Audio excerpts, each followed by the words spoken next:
bitbit ni sir ah. Oo, bigat eh. Sa uulitin pagka Pag natapat po. Nagawitan doon. Relatives niyo po ba? family. In the afternoon na, so na-drop na rin natin si sir, no? So nakita niyo naman mga paps kung gaano kalaki yung tip na binigay sa atin. 2,000 pesos yan mga paps. Ang bill niya lang is...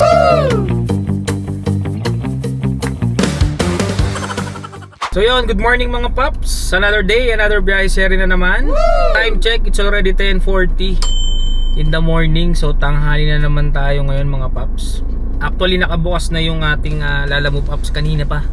Siguro mga 10:15 pa lang. So mga 25 minutes na tayong naka-online. Pero wala pa rin tayo nakukuhang booking. Nag-call a friend na nga tayo dito sa isang cellphone natin mga paps. Dito yung mga pangmalakasan natin na apps. So inopen ko yung anchors ko. Baka sakali makakuha tayo ng booking tsaka yung in-drive. So kanina pa naman may mga lumalabas na booking, pero mahina ngayon mga paps. Ang unti ng lumalabas na booking. Unlike sa mga ibang araw, medyo marami. Noong mga nakarang araw nakakapili pa nga tayo ng booking, pero ngayon parang hirap. Tapos puro pooling. Parang mga nagtitipid ngayon yung mga passenger o yung mga client natin mga paps. So ngayon hindi na nga natin nakakasama si Master Patoy, gawa ng sabi ko sa previous vlog natin, bumabiyahe na rin siya ng TNVS. Okay, so binabiyahe niya yung Mirage natin. Nagba-boundary siya sa atin. So far okay na may mga nagiging biyahe niya kasi araw-araw ko siya kinakamusta. So since solo tayo mga paps, pwede tayo magsakay ng tao ngayon. Mapalala ride man yan, in-drive or ang cars.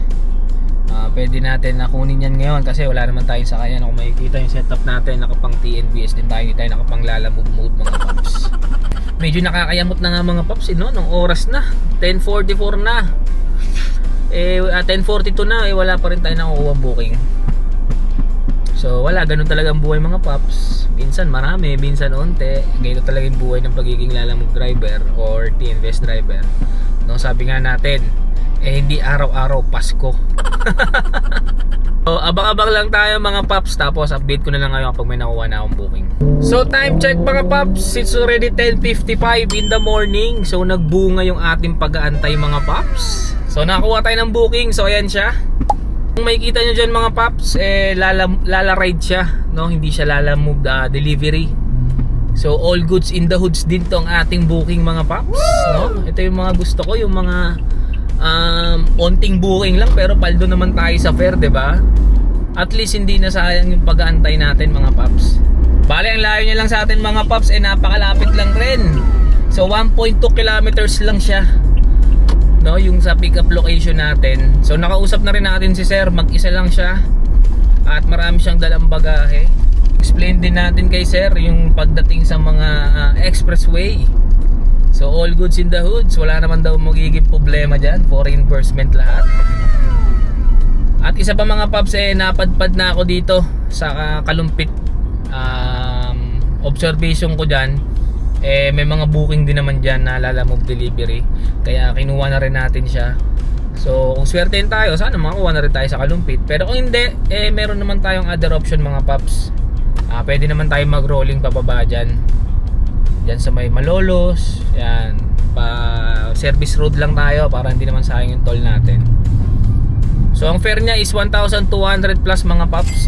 At isa pa sa maganda rito mga paps, wala namang komisyon si Lala Ride, Ayun ang maganda kay Lalamove ngayon, yung Lala Ride niya walang komisyon. So malinis natin makukuha tong 1,200 mahigit. Malay mo gawin namang 1,300, di ba mga paps? At sana maging smooth lang yung biyahe natin mga paps. So kung hindi ko man maipakita si sir sa inyo, siguro sa drop off na lang mga paps. So on the way na ako sa kanya, nandito na ako sa Mays Avenue kasi dyan lang siya sa may Timog. Parang galing siya sa isang hotel dyan sa Timog. Kasatid natin siya dun sa may subdivision ata nila yon, kasi pinakonfirm niya rin sa akin yung drop off.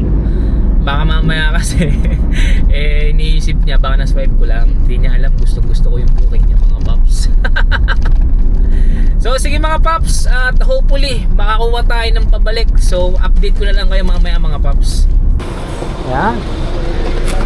Yes po. Ayusin ko lang po. Kasya naman sir lahat dito sa likod po. Sige po. Sa aming bit-bit ni sir Oo, bigat eh. Yan, para kasya. Medyo malayo-layo biyahe natin sir.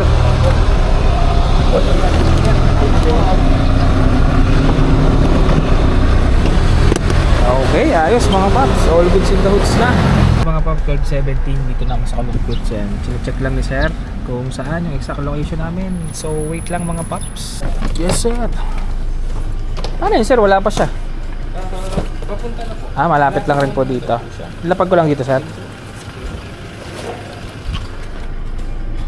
Alam ko na office hours eh.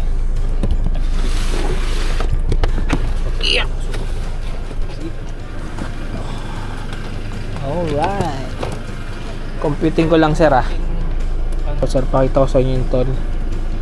85 sa may Balintawak and Pecha sir. Tsaka 117. 85 plus 117. 1485 sir. Sir, ano ko na. Para sarado na. Okay na to sir? Opo. Sir, maraming salamat sir Sir. Salamat, ingat po, ingat. Salamat sir. So yun, time check mga paps. It's already 12:28 in the afternoon na. So na-drop na rin natin si sir, no?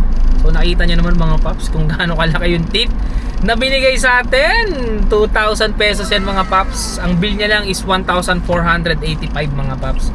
Kasama na dyan yung toll niya.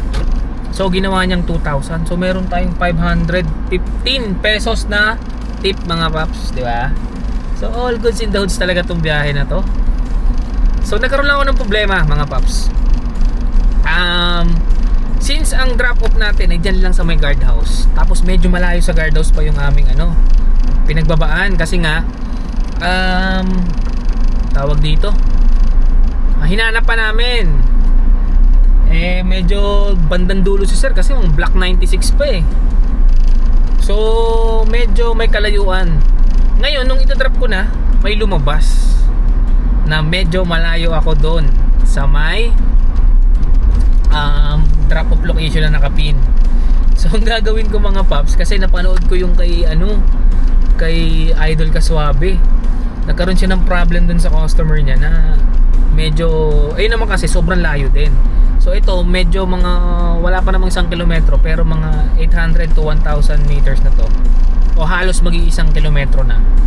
Mas maigi na doon na lang rin ako, doon ko na lang i-drop kasi nga baka mamaya magka-problema ako, kaya hindi ko muna siya dinadrop. Ayan kung mapapansin nyo dito mga paps, hindi ko pa siya dinadrop.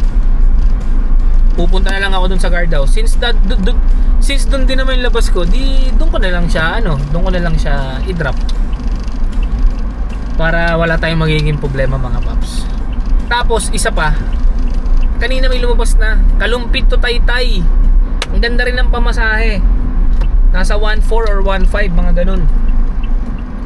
Syempre since hindi ko ma-drop hindi ko pa siya ma-swipe. So ngayon plano ko sana i-swipe na kanina, bigla naman nawala. So ibig sabihin may nakakuha na.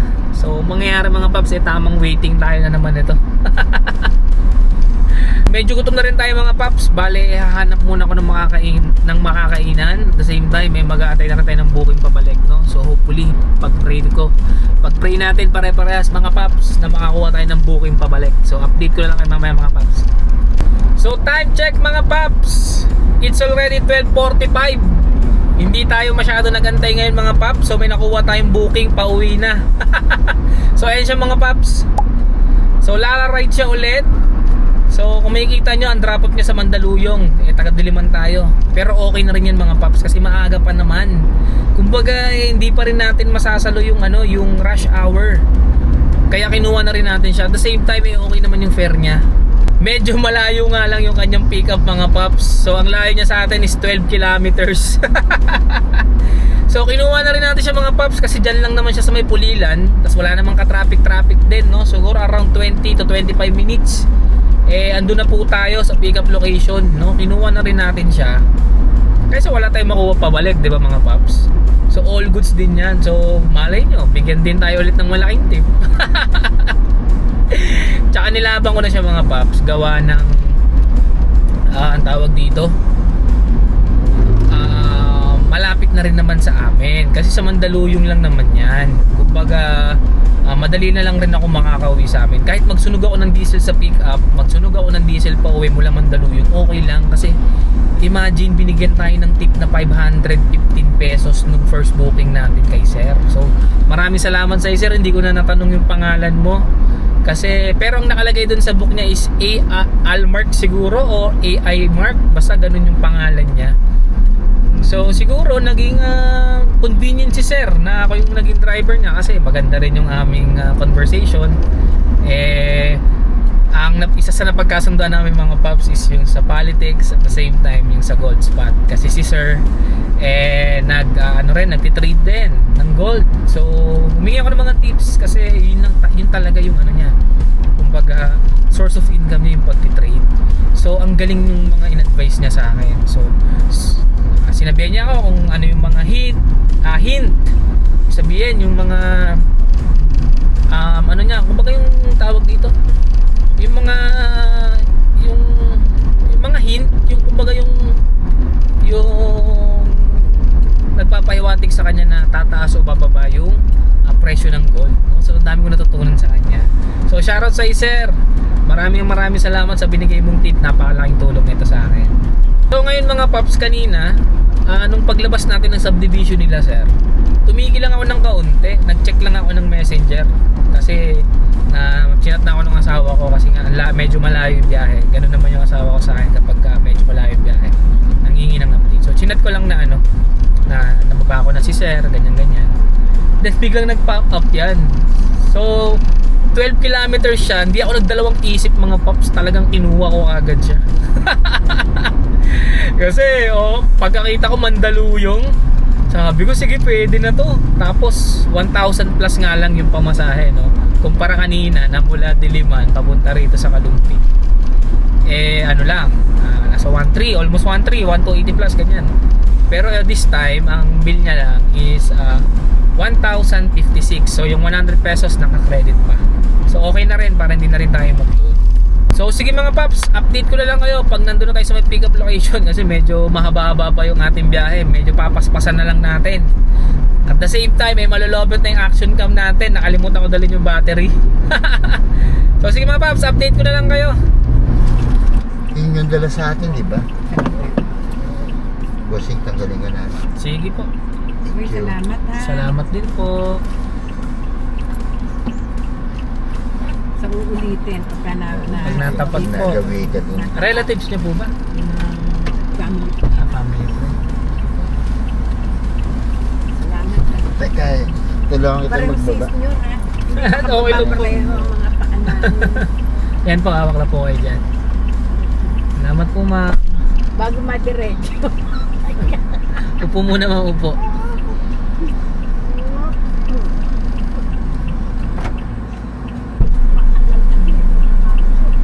Father, thank you po. Thank you. Ano ba kaya mong ibaba? Teka. Sige itong mga. Salamat po. So yan mga paps, time check, it's already 2:52 in the afternoon. So nandito na tayo sa may alam ko San Juan to pero nakalagay kasi sa sa maps kay Lalamove Mandaluyong. So medyo nalilito ako. So para sa akin part 2 ng San Juan kasi nasa Green Hills tayo Okay, so diretso na tayo sa bahay. So check na lang natin kung may masasabay pa tayo pa uwi. Kung wala na rolling na ako mga paps. So update ko na lang kayo mamaya. So time check mga paps, it's already 3:29 in the afternoon. So malapit na rin naman ako sa bahay. So, sisikapin ko lang na makwento ko yung nangyari. Kahit 3% na lang tayo. Yung book natin kayo na mga paps from Pulilan to tawag ito, Mandaluyong ay sa Green Hills. Pare pala yung nasakay natin mga paps. Kaya pala ang gaan nung loob ko sa kanya, kausap ko siya kanina. No, hindi niya sinabi kasi, sinabi niya na malapit na kami sa Trapo. So nakakatuwa lang, tapos blines pa nila tayo. Tapos napaka-smooth lang rin naging biyahe namin mga paps. At hindi na rin ako kukuha ng booking pauwi dahil nagugutom na ako. Bumili na nga ako ng chicken skin mga paps Papartneran ko na lang to ng ano, Century Tuna, all goods in the hoods na to mga paps. So sige mga paps, no, yan, pakita ko na lang rin kung magkano kinita natin. Puro Lala Ride lang tayo at 2 booking lang yan mga paps. Eh maganda kay Lala Ride, wala naman komisyon, kaya okay yung biyahe sa kanya.